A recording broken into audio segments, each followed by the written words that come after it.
I'm not a racist, preach the teacher. You still they never had this. Number one, never wanna run about the gun. I wasn't licensed to have one. The minute they see me, fear me. I'm the epitome, a public enemy. Use, abuse, without clues. I refuse to blow fuse. They even had it on the news. Don't believe the hype. Don't believe the hype. Don't believe the hype. Back when I wrote y'all, yes. Stories are important. Truthful stories are important. So, Shonda Rhimes posted this Instagram piece on this new book called The Barn. And she talked about helping to purchase the barn, right? And when I saw the book and the book cover, and it's about the barn where Emmett Till was murdered, I initially said to myself, that's not a book I want to read. I know what happened to him when Till came out. I read Mamie Till's book because my friend Chris Benson wrote it. Shout out to Chris. Chris, I love him. Chicago. The story is so heart-wrenching. You know, Tanya Pinkett was in one version of, you know, like we've seen so many depictions of Emmett Till's killing.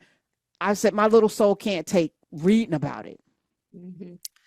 But I downloaded it because after I finished Ta-Nehisi, that I was like, let me just listen to the first few minutes of it. So I leaned in and now I can't stop. I can't stop listening.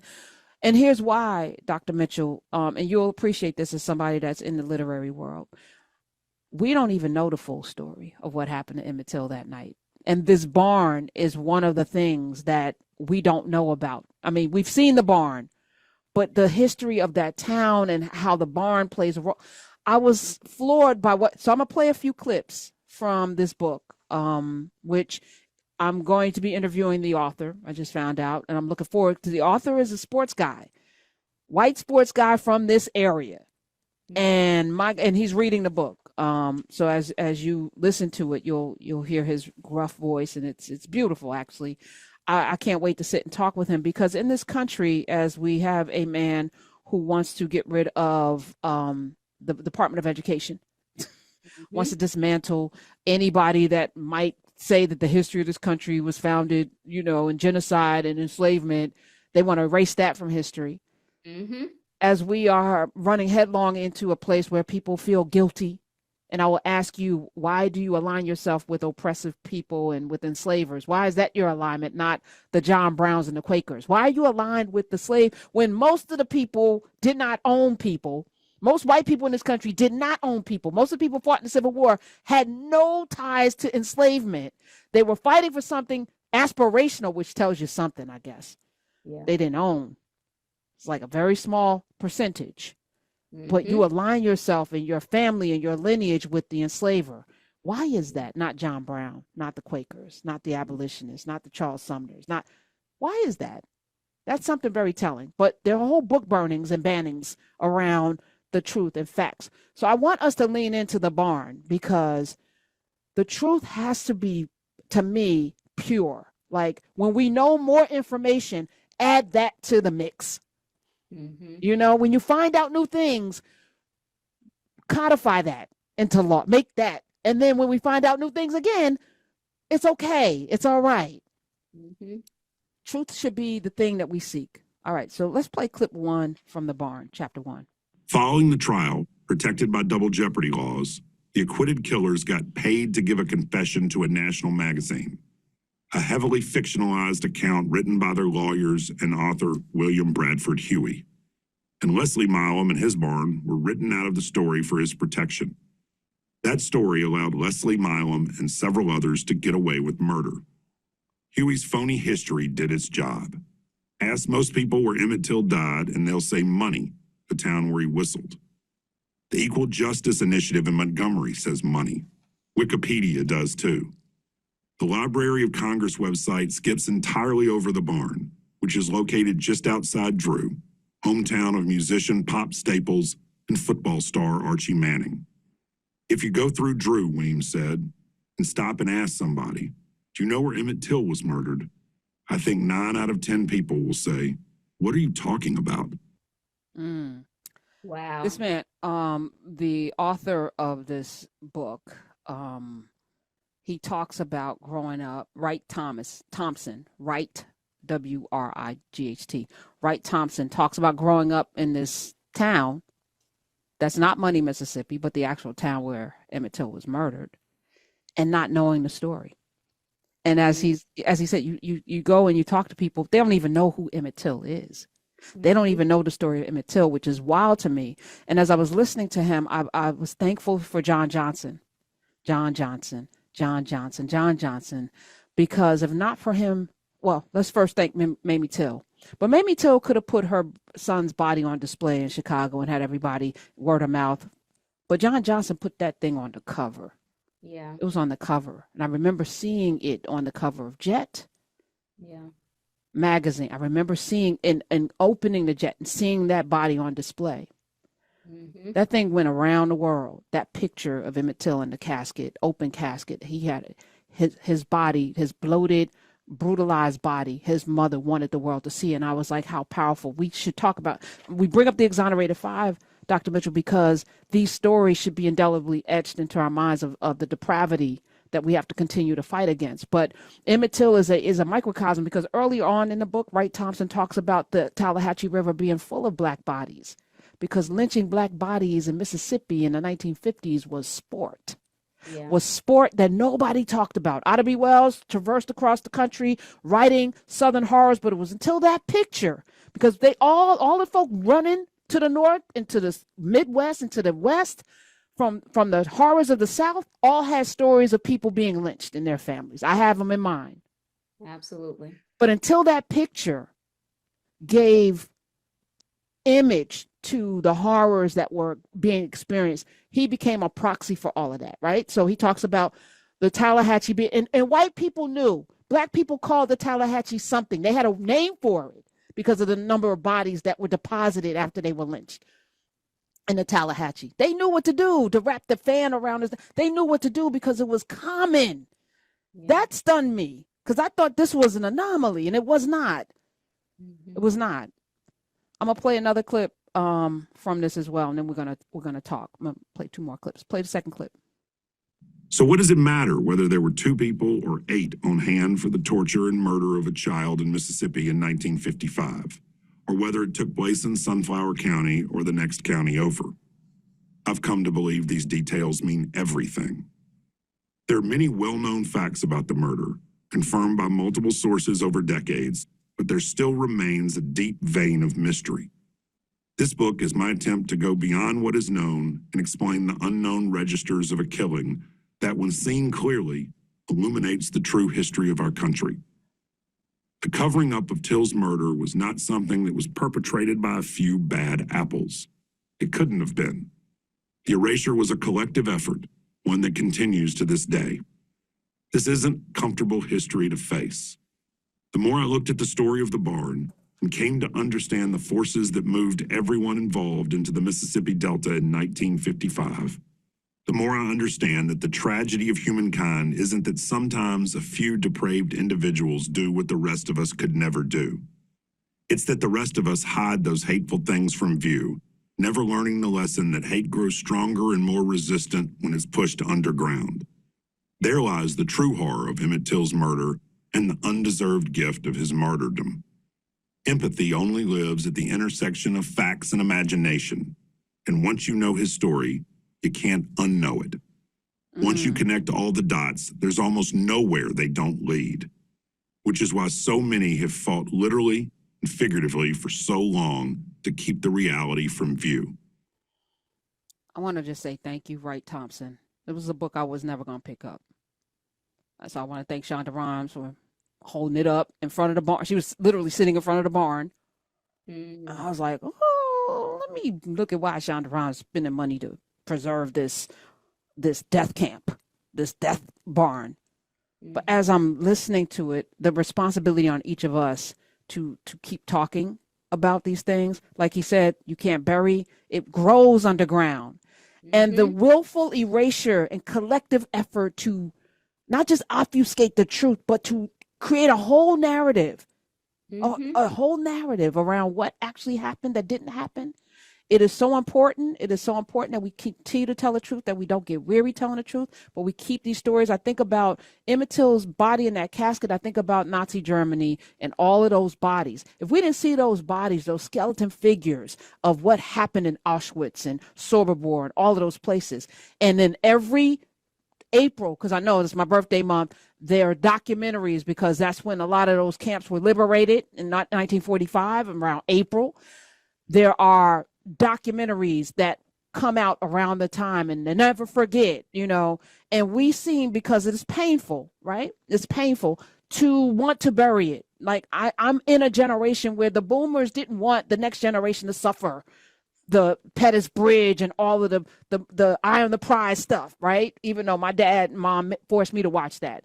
But a lot of people didn't have to watch that. And a lot of people didn't know who Emmett Till was. A lot of people living in Mississippi, a lot of people living in Oklahoma didn't know anything about Black Wall Street, because it was a willful erasure that then we got terrorized into not sharing, and we didn't want the trauma on the next generation. But as a result, here we are fighting a whole ass fascist who wants to put everybody, maybe not in chains, because chains look different today. But I promise you, that man does not see you as human. And in that, to have ultimate power, with Elon Musk giving out $1 million to folk every rally and all of this, there is a willful thing happening. And either we stand up and do something and tell the truth about it, or we will suffer under the yoke of it. Maybe not long, maybe we won't suffer for 30 years, but any suffering at this point is unnecessary. And I love the fact that you're underscoring the generational investment in trying to protect from hard truths. I think that's one of the lessons that this time can really teach us, because what we have to understand is that meaning is made by the stories that we tell. And I hope that what we're learning right now is that the stories that are deliberately told by people who want to keep things the way they are or make them even worse, those stories are told for a reason, and told to lull us all into complacency, into thinking that things will never change, that our voice doesn't matter. And so the reminder that telling the truth on purpose, if you're a good and decent person, you got to be in the fight of telling the history of this country and telling the story of its present as well. You got to be in that fight, because that is literally where the meaning of our lives is made. The fact that you're opening my eyes. I study lynching, of course. My first book is called Living with Lynching. And so I've studied lynching in all of its iterations.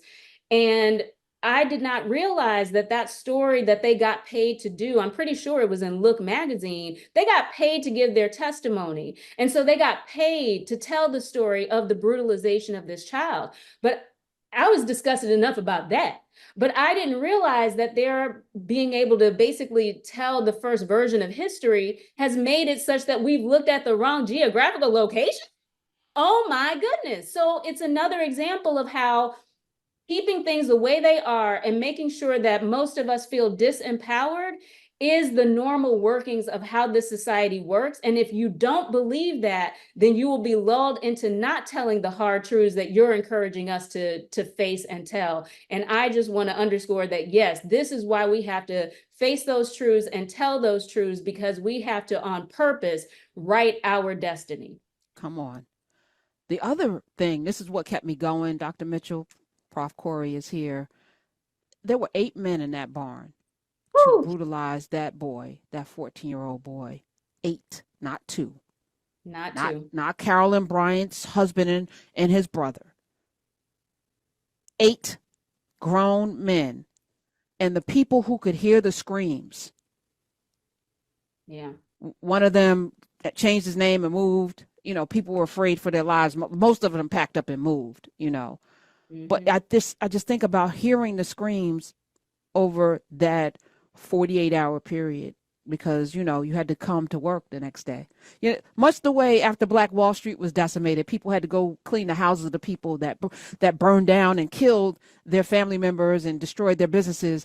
Folks still had to go, like Mother Fletcher's mom had to go clean the house of the family that just made her homeless, as they're living in a tent outside of the perimeters of where their home was. I just think about the history of this country, and to not tell it. Listen, we're here. We're Americans. I have an American passport. I'm not looking to move anyplace else. So then we have to make this the most perfect union. And if you're complaining about America and not rolling up your sleeves to get busy to change it, you're part of the problem. You're part of the problem. So either leave and take your with you, or stay here and fight. But what you're not going to do is prevent the rest of us who are actually fighting for your rusty ass to have, freedom and liberties and being able to move about the cabin without getting your life taken from you. What you're not going to do is get in the way of us fighting for you. And Karen, what's so powerful about, again, you're educating me, not 2 men, but 8. Part of why that hits so hard for me in this moment is I'm so clear about the fact that it is ordinary Americans that we are in this boat with. And so we have to, if it's not 2, but 8, then think about all of the reasons why those who fled that town fled, because they knew that every other way they looked around, it was more than those 8. It was all the people who were covering up for those 8. So we need to take that lesson right now. Just because I see 3 Trump flags, I need to multiply that and recognize that I need to have multiple people that I believe are good and decent understand why they have to get in the fight for making this country what they say they think it is. It's not going to happen naturally. It has to happen because we are making it what we want it to be, because we're staying here and we have a birthright. And so, yes, we got to make it better than what it already is. I don't know where I read this, but maybe it was something on TikTok. I'm sure that's where I'm getting a lot of things. But somebody said, the people that you're on earth with right now, this is your tribe. Woo! 100 years from now, there'll be a different tribe. These are your people. This is it. We better gather our people. We better gather them. This is it. 100 years from now, there'll be new people. 100 years before, that was them. We're here right now with the people you're on earth with. Wow. Yeah. Let's put it in perspective. We got to make it better than it is. Come on. All right. I'm going to play this last clip because, as you talk about the good and decent people, this one really floored. I was driving into the city listening to this last week, and I wanted to pull over because I never contemplated this either. I know that there's a memorial to Emmett Till, and I got it wrong. I said on the airways it was Danny Glover because Danny Glover's always fighting for us. Morgan Freeman actually paid to put up a memorial. I didn't know because I don't look at Morgan Freeman as being somebody. But then again, we can't judge. You don't know how people are moving or why they're doing the things they do. They just do it without fanfare. Let's play that last clip. It's the 4th sign they've bought, fashioned from half-inch thick AR-500 steel, the same material used in military body armor, only twice as thick, covered with a replaceable polycarbonate plate. That's all a fancy way of saying bulletproof. They had to install a bulletproof sign to remember Emmett Till on the banks of the Tallahatchie River. The first sign, paid for by actor Morgan Freeman, was stolen and thrown in the river 6 months after being erected. The second sign got shot 317 times in 8 years, so riddled with bullets that the Smithsonian has approached Weems about displaying it. The third sign made it 35 days before it allegedly got shot by 3 Ole Miss frat boys. The ETIC launched what it called the Emmett Till Memory Project. A tug of war emerged, each side acting in the shadows, with some people trying to preserve a memory and others trying, with guns, to erase it. A 4th sign went up, the bulletproof one, and 2 weeks later, a group of white nationalists gathered on the site to film a recruitment video. So, Karen, sorry. Karen, I'm sorry. If that's not the perfect example of recognizing that we have always been in a struggle in this country, what will this country be? If we think that we are not in a struggle, in a fight for what this country will be, this is a perfect example, because it's not enough to have desecrated this child and broken the heart of this family and an entire generation and generations after generation. It's not enough to do that. You also want to symbolically continue the violence. Don't even think that you have the right to memorialize in an honorable way. What makes you think you have that right? We don't believe you're citizens here. That is what the American way has always been. And if we think that it's not that, then we get complacent and we don't think we need to be in the fight to make this place more decent and less violent. To think, though, a boy was brutalized, 14 years old. He didn't rape Carolyn Bryant. He didn't touch Carolyn Bryant. He had the audacity to not avert his eyes. Maybe he whistled. But 8 grown men pulled this boy out of the middle of the night, out of the bed of his caretaker, his relative.